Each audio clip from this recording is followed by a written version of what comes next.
មានអ្នកណាដែលចង់បានសរសៃសក់ដែលស្ងួតសំពងរួចបែបចង់បែបនេះទេប្រកបណាស់បងស្រីនឹងស្រឡាញ់សរសៃសក់ដែលទន់រលោះលងស្អាតហើយត្រង់បែបភ្លឺរលោងចា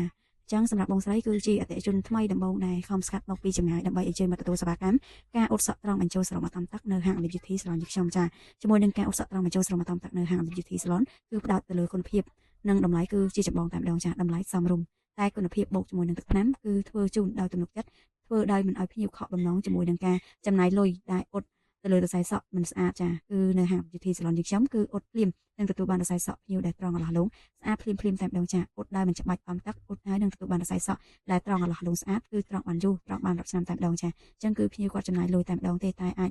ទទួលបានសរសៃសក់ដែលទន់អឡោះលងស្អាតហើយត្រង់បានយូរត្រង់បានរាប់ឆ្នាំតែម្ដងទេតាគឺអ៊ុតតែម្ដងគឺស្អាតបានរាប់ឆ្នាំអញ្ចឹងសម្រាប់បងដែលមានបញ្ហាជាមួយនឹងសរសៃសក់ដែលរួញសំពងស្ងួតខ្លាំងចាពិបាកចិត្តអាចអញ្ជើញមកទទួលសេវាកម្មបាននៅហាង Olive Beauty Salon ខ្ញុំជាមួយនឹងសេវាកម្មការអ៊ុតសក់ត្រង់បញ្ចូលស្រោមអតំទឹកចាកាន់តែពិសេសឥឡូវនេះគឺមានការ discount ជូន 30% ដូចគ្នាគឺចំណេញលុយតែម្ដងចាអញ្ជើញមកឲ្យលឿនណាបងតើមាន promotion សម្រាប់ការ promotion នេះគឺមានកំណត់តែម្ដងចាអញ្ចឹងសម្រាប់បងដែលចង់ដឹងទីតាំងគឺនៅផ្សារដេមិចផ្លូវ134ផ្ទះ74 អឺសារ៉ូចាអរគុណច្រើន